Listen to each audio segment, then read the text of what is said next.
Hi, my name is Keith and I'm known as the Florida Stone Man, and today I'm going to be talking to you all about spirit animals. Oh, how cool. I haven't really talked about this too much in the past, and I will make an introductory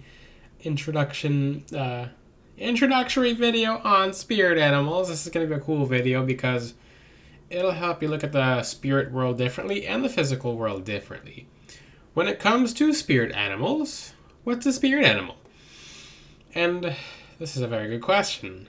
It's basically an aspect about an animal. It's about science. It's about interpreting what a spiritual animal really is. The Native Americans knew this. The ancient Egyptians knew this.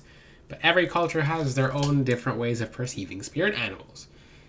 In my video today, I'll be teaching you the correct way about approaching spirit animals, and basically, because there's 100,000 versions of what I'm going to teach in this video, but this relates to spirit animals and, most importantly, putting God first, because I see people worship spirit animals sometimes and I'm like, wait a second. God first. Put God first in everything you do. And because some people will worship spirit animals and then their life will go downhill and they're like, what's this? And it's like, well, you're worshiping a cockroach or a butterfly, okay? There's not many people who have done that, but I have seen people do that. You can work with them as aspects, and you can work with pieces and essences about them, and I'll teach you in this video as well. But in this video, I'll be talking about spirit animals and how you can work with them. So basically, the easiest way to work with spirit animals is, are you working with the spirit of the animal? Well, the easiest way to think about it is basically, behind every animal, there's a vibration. When God made animals, he basically took the spirits that are in heaven, in the spirit world, and basically they get to go into these animals. Even insects hold a certain vibration. They go to a different place when insects pass as well, which it's very interesting how this world works. And I'll talk about that in the future too. But for example, dogs and cats have spirits about them. They love you unconditionally. That's a love that God has for us. Well, God has his very specific love for us, but basically he put his essence in dogs and cats. Well, specifically dogs, because dogs will look to you no matter how much someone abuses a dog. The dog will always look towards whoever feeds them or whoever is they're near, as just basically they look at you sometimes just to tell you they love you. They just look at you and they just love looking at you because they love you. That's just how they feel. They're very simplistic vibration-wise. Every dog is different, of course. Some dogs can be bratty. Some dogs can be funny. Cats are completely different. Some cats are different. Okay? If you have a cat, then you know what I mean, but sometimes a cat's like, oh, I don't care about you, but it's a completely different kind of love. Now, God's love is the strongest love any human can ever have or feel from anyone. From God. Then comes our guardian angels. Then comes the beautiful animals, because when God made Adam, he put tons of animals around Adam. And the animals all had essences of love and life around him. Not all of them, because certain animals have more aspects of love about than other ones, but that actually relates to their totem as well. What's a good example of a totem animal? A dog. And I'm going to use some cool examples as totem animals in this video. So a dog is basically represents loyalty. So how do you approach this? If you're seeing dogs in your dreams, the totem animal of a dog is basically being introduced into your dreams. God can do this. Your guides can do this. God will always use your guides or angels to present them to you. So basically you'll see, you're like, I saw a dog in my dream last night. What does that mean? And you'll have to go about the two polarities of the spirit animal. So everything is as above, so below. The up polarity of the spirit animal is, the dog looked like a friendly dog. Okay, I remember in my dream the dog was a friendly dog. And what kind of dog was it? And look at the colors of the dog. And colors actually go very well into this as well. So if the dog was white, it represents purity. If the dog is black, it could represent protection. Is the dog friendly? So if the dog's friendly, you're like, So you don't have to go on these AI search engines of what your dreams mean, because they don't care. It's AI. AI does not care about you.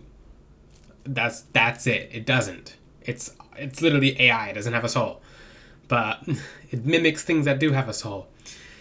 The thing about that is a lot of these angel number these angel people are like, what does angel number 1, 2, 5, 7, 8, 9 mean? I've been seeing that for a week now, and AI's like, it means this, and this, and that. I mean, AI just takes information from other places on the web and categorizes them together. So you'll have to use your intuition, because this is how you open your gifts as well. When you start activating your intuition, you'll see a whole bunch. When it comes to a strong hand, when it comes to you seeing a dog in your dream, ask yourself, was the dog mean or is it friendly? If you see a friendly dog, what does that mean when you see a friendly dog in person? It basically means a dog is a friend, a dog is loyalty, a dog is love. It can represent a friend, aspect of your relationship, etc. It can mean something good or good news, or if the dog's protective of you in the dream or in vision, because in the astral realm we can see some crazy stuff in the astral realm.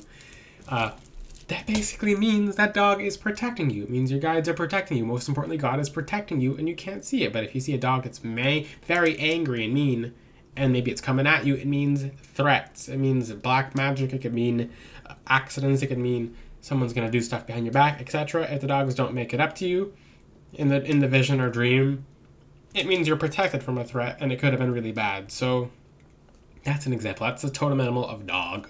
Like I said, everyone has a different way about going about totem animals, but this is how you can apply them without, because I see people worshiping totem animals, and I'm like, what are you doing? Like, that's not helping you. Certain people it is. I'm not going to tell people their practice is just wrong, but you do have to put God first, especially if you want to work with angels. Now, what about cat? I'm not going to do these for every example. I'm going to go through a bunch of examples of totem animals. So if you see the totem animal of a cat, they represent independence. So, and this is just the aspect of dreams and visions. So I'll talk about when you see them on your phone, in person, etc. So when you're seeing them in dreams and visions, the cat means they're very dexterous. They're very agile. They're very independent. Even though we feed them, they're very like about themselves and about loving themselves, because that's the aspect of a cat. They're like, well, I'm a cat. I'll come around when I want to, and they're catty. That's where the term catty comes from. So they can be sneaky, they can be fun, they can be loving, they can be several different things. So that's the aspect about a cat. If you see a black cat in a dream, it could mean good luck through something basically being taken away from you, or someone being taken away from you. If you see a black cat in person and it crosses your path, it means usually, it depends, because everyone's different. From right to left means good luck. Left to right means bad luck. I think it's good luck either way. If you're seeing a black cat cross your path, it took a lot of energy for that to happen in the universe. But yeah, so you can associate that with what you take as signs, and I think they're pretty good. I think this is one of the coolest signs. What about cats on your phone, or just cats walking up to you? What if? And there's like I said, this could be very differently interpreted by everyone. So if you're seeing butterflies, and then actually this is the part where you can enter into Google if you don't know, but don't fully depend on Google, because it'll get you confused. So if you see a butterfly fly up to you, if you see a ladybug fly up to you, butterflies have to do with transformation. Caterpillars were butterflies. No, butterflies were caterpillars, and then they went through a bunch of pain to become a butterfly. Not every caterpillar makes it into a butterfly either. So basically it could mean transformation through pain. And your pain is paying off because it's helping you become beautiful. Oh, people love that one. And what about cockroaches? Cockroaches, if you're seeing cockroaches in dreams, if you're seeing black cockroaches, it means it's usually a bad thing. Brown cockroaches mean go play the lottery, because you're going to win. You're going to win, and whether you like it or not, you're going to win. And do it like the next day. That's usually how you can. If you're seeing brown cockroaches, it means good luck. Go to the casino. Go do something, okay? Do something, because brown cockroaches mean winning, especially if you see a lot of them. Now, what's another cool one? I just said the butterfly one, and that's one of my favorites. Ladybug. Ladybug is heavily associated with Archangel Gabriel and the Zodiac, and people love this. The Zodiac sign Cancer. So if you're seeing ladybugs, this is associated with the zodiac sign Cancer. So ladybug totem, and I'm not gonna go saying spirit totem or spirit animal anymore. I'm just gonna start saying what they are. So using animals as signs or insects as signs. Are insects animals? No, but in the category of this, yes. So yeah, if you're seeing black ants, abundance. But if you're seeing them, if you're seeing black ants being a plague, it could mean. If you're just seeing them because your house is dirty, clean your house. That means it means clean your house. If you're seeing cockroaches all around your home, it means you might need to throw out the trash from last week. What? I tried to block the laugh. I don't mean to make fun of it. As much as I try to hold back laughs, that one didn't hold back. What? I can't. Okay. Back to the topic.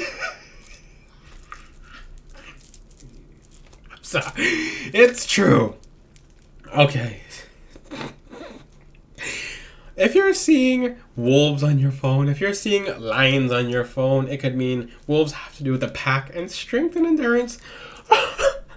If you're seeing snakes, if they're small snakes, it's usually has to do with backstabbers or any kind of gossipers. If you're seeing large snakes, it has to do with transformation because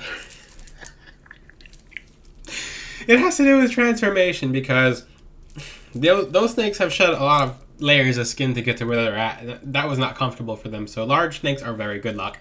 It also means you have a very you have a lot of abundance coming to you through someone helping you, through a partnership, through maybe you're gonna get sponsored by someone, etc. What else? Our Setterfaniel. That's what. If a giant snake is the help of the angel Setterfaniel, especially if you're seeing venomous snakes, like large venomous snakes versus small ones. But you guys have to find these signs on your own too. If you're seeing rabbits, it means fertility, and fertility doesn't always mean you're about to get pregnant. It means fertility isn't good luck. So that's why they take a rabbit's foot. And if you want to work with totem animals through the totems, you don't have to, but you can. So some people will carry around a rabbit's foot with them. You don't have to do that. Use green aventurine. That's 100 times luckier than a rabbit's foot. And it's you don't need a part of an animal either. If you're seeing pigeons, it means love. Pigeon doves, love. If you're seeing pigeons, it could mean you'll have to start signing meanings because I'll see a bunch of comments in my comment section saying, "So man, what does this animal mean? I've been seeing this one for a long time." Okay, then you'll Google it, and then after you Google it, you'll apply just read what you see in the search result, and you'll have a feeling as to what applies to you. So you'll read a paragraph of information, only one thing will stick out, or you'll just remember one thing. That's what applied to you.